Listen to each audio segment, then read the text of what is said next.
Viral aksi seorang wanita yang bersusah payah menaiki gerabak kereta api. Sebuah video yang mempaparkan seorang wanita mengalami kesulitan ketika hendak naik ke dalam gerabak kereta api tersebut. Video itu telah dimuat naikkan di TikTok, yang kelihatan seorang wanita hendak masuk ke dalam gerabak kereta api tanpa melalui pintu utama. Wanita itu cuba mencapaikan kaki ke pintu, tapi agak terlalu tinggi dan berusaha berkali-kali dengan sekuat tenaganya. Akhirnya dia berjaya menaiki gerabak tersebut dengan bantuan wanita bertudung merah muda.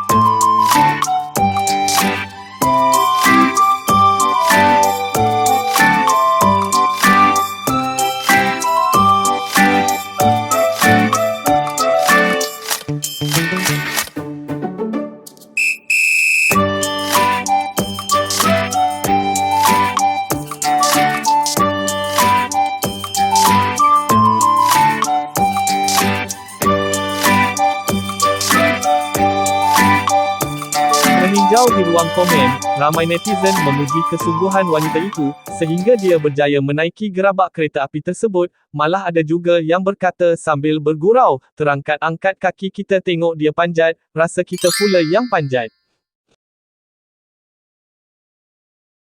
Jangan lupa like, komen, subscribe video ini untuk info seterusnya. Terima kasih.